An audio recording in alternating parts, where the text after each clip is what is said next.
Hey, it's Shannon here again from houseimprovements.com, and today I want to give you a video on insulating this wall behind me and doing the vapor barrier as well. Okay, so we've already got our wall framed. We've got our moisture barrier against the concrete in behind it. We're in a bi-level here, so what you're seeing insulated here is the wooden framing of the basement that's above ground already. So we've already got that insulated. I'm not sure if you can see here, it appears to be sticking out quite a bit. The reason for that is it's actually 2x4 framing. I put R20 insulation in here just to up the R value because we do have the space in behind the new interior wall.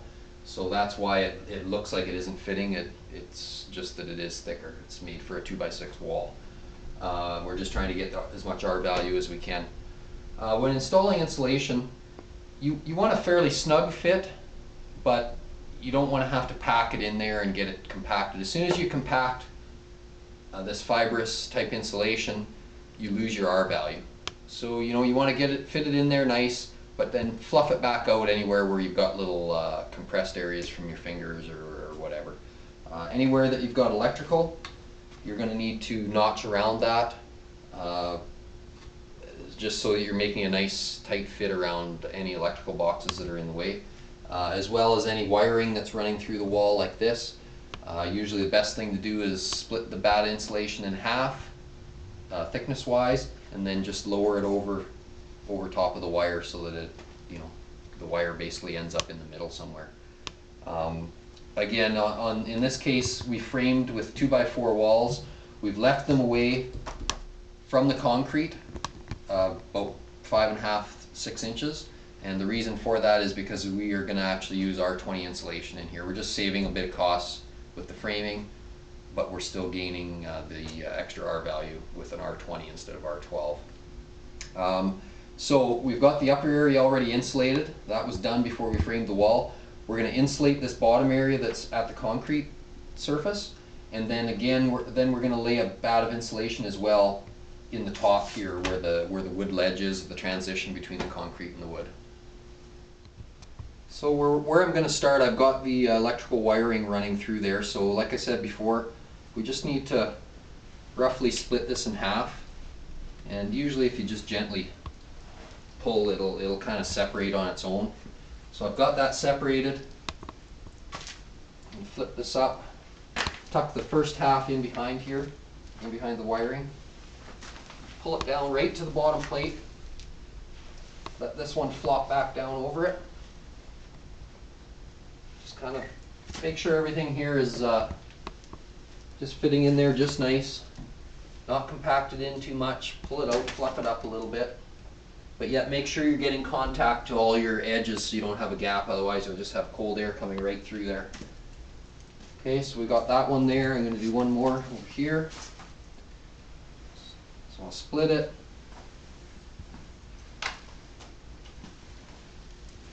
With some insulations, you may want to wear a mask if it bothers you a bit, just to keep it out of your nose, out of your lungs, any little fibers. Not a bad idea. Now these are normal stud spacings. These are 24-inch stud spacings here, and we've got the 23-inch wide insulation, so everything's fitting in just right. You are definitely going to have times where you've got a smaller space where you're working, so you're going to need to cut your insulation down into different sizes. To do that, you can simply use a utility knife, just like this. Measure the space you want to fill in and add about 1/2 inch. Okay, that just gives you that little bit of friction. Make sure you got enough width there.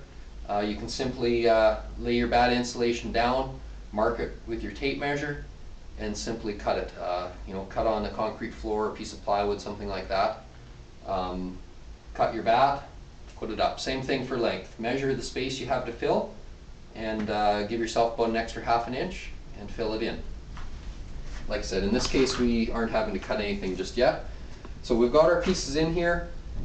There's these ones are doing from the bottom up, these ones are doing top down, but then we end up with this void right in behind the wall here because of this being a bi-level. So what I like to do is I'm going to take a strip of R20 insulation that's made for a 16-inch center. I'm going to cut it in half, and I'm going to lay it down in behind here to insulate this top wooden void here. So I'm going to just lay it simply right on the concrete floor here. I'm just eyeballing the center. It doesn't have to be perfect in this case because we're filling in a bit of space.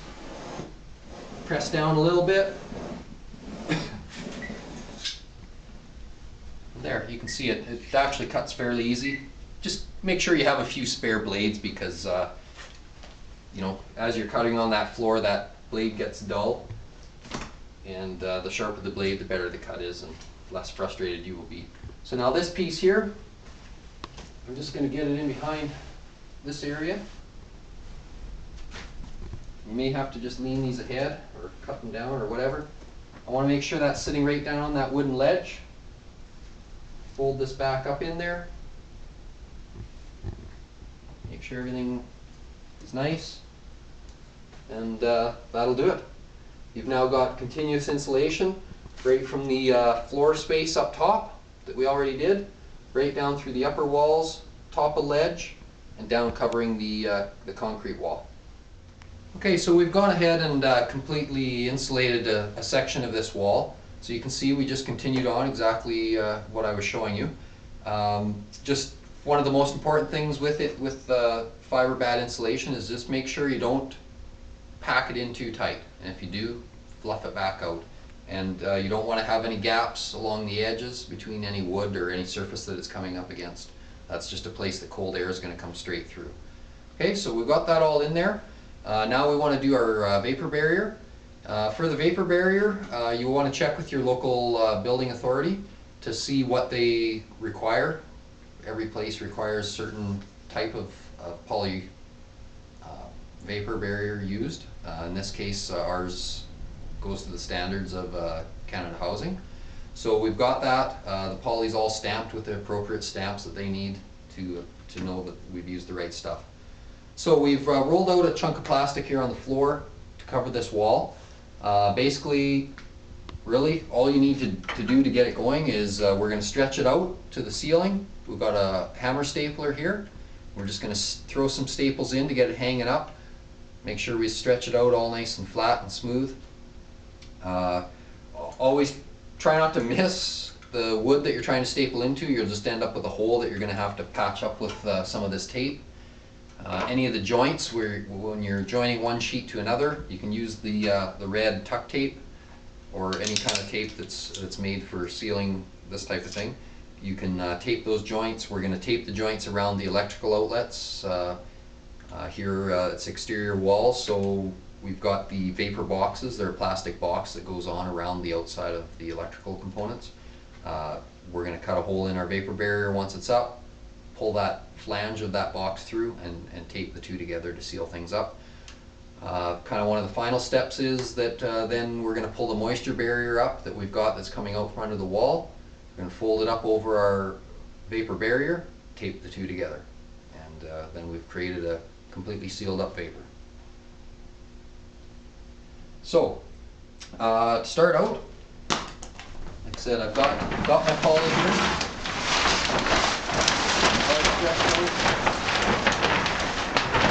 I'm going to come up here now. Up in this area, when you get to the top, you need to make a seal as well. You could use the tape to seal it up here, or you can use acoustical sealant, which is a sort of a type of caulking. We're going to use acoustical sealant eventually. So what I'm going to do is I'm going to staple the poly here along the top plate, but I want to leave myself 3 or 4 inches of a flap that'll come up here that I can seal up here after that. So I'm just going to get it in position and put some staples in.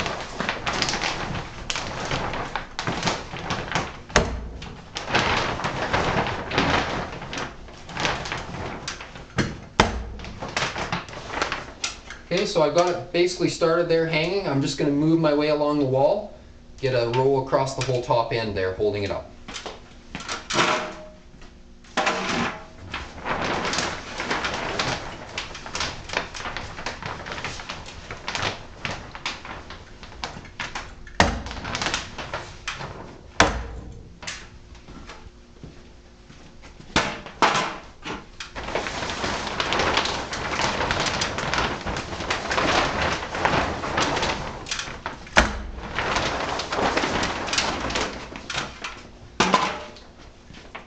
So we've got it all hanging. We've got a row, we've got one staple in every stud across the top. Now we can kind of get it all down, hanging straight and flat and no wrinkles and everything, and then we can continue to staple down each stud. About every 16 inches is sufficient.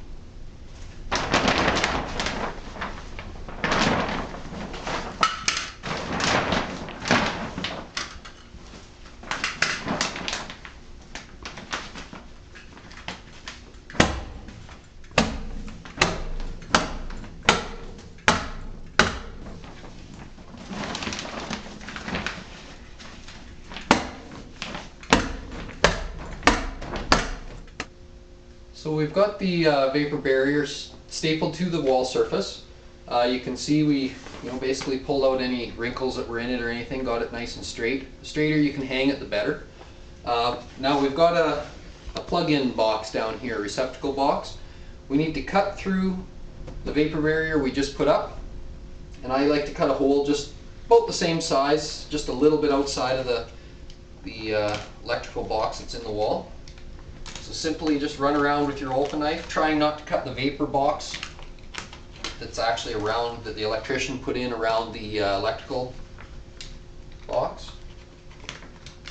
It helps to have a sharp blade, which I don't have right now. So I've got my cutout there. Now if I reach in, I can get a hold of that vapor box that the electrician put in there, and I pull it through this hole. Get it out on this side. On the inside, or inside the poly here. Okay, so I pulled it inside. Wipe off. This poly tends to get staticky, so it picks up any dust you've got on the floor. Wherever you're going to apply tape, just give a bit of a wipe to get rid of that excess dust. It'll stick a lot better. You can see here I've got my flange of that poly box that the electrician put in, all pulled through here.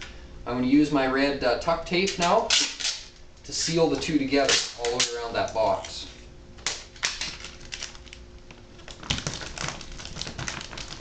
Okay, so I'm just putting some pressure there, get things smoothed out, stuck together. This stuff sticks pretty well, pretty good, so you shouldn't have too much trouble with this.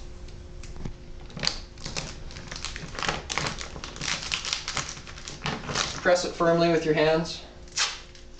You can also use this tape anywhere where you've maybe accidentally cut it or punctured a hole through the vapor barrier. Just simply take a piece of this off and tape it back up.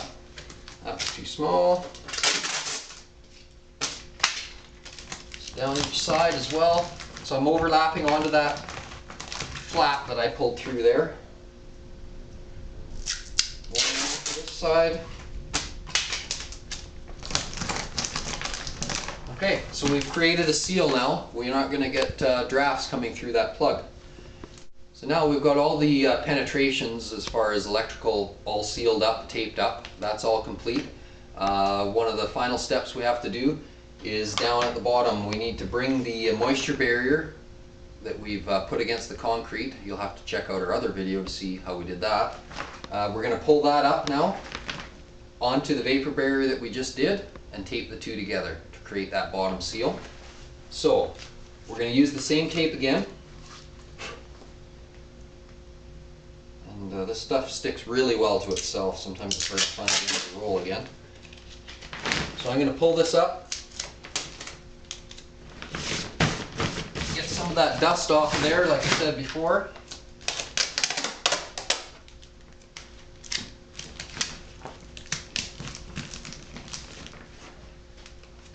Once I've got her up there, I'm just going to go all the way along that whole area, taping the two together. You can, if you want, as you're going along, you can first go along, kind of staple that up there. That'll definitely help.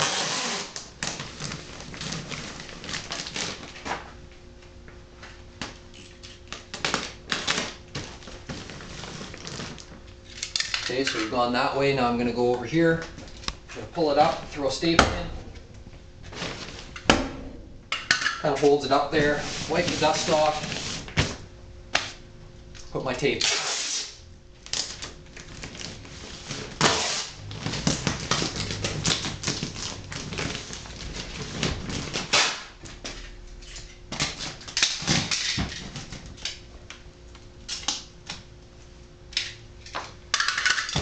Okay, so we've taped our bottom, we've taped all our electrical boxes. The only thing left to do would be to seal the top. Now, this tape doesn't stick particularly well to wood, so I still like to use acoustical caulking at the top onto that wood. So basically that just comes in a caulking tube type deal, so you need a caulking gun to use it. It's really messy stuff. Don't get it on yourself because it tends to attract to anywhere you go. It's usually there. You end up stepping in it, getting on your clothes, whatever. It's really messy stuff. So I try to leave that all to the end, do it all in one shot so that I'm not creating any more mess than I have to. But basically what would happen there is that up here at the top we would take this flap. I'm just going to grab a stool. We would take this extra flap that we left here. We would take and run a bead of acoustical sealant all the way along this edge here, fold this flap up, stick it into the sealant, and put some staples through about every foot or 16 inches through the plastic into the seal that you did there, and that'll hold it up there. Okay, so once we're done the rest of the vapor barrier in this job, then we'll go back and do all that, but it's really not that hard, it's just that it's a messy job. Okay. So we've showed you on this video how to do the insulation, how to do the vapor barrier. Again, just check with your local building authority to make sure you're using the right products to the right specifications for your building zone. Okay, so that's all I've got for you today. And again, if you want to check any of our other videos out on our YouTube channel, or you can go to houseimprovements.com and see what else we have to offer. Thanks a lot.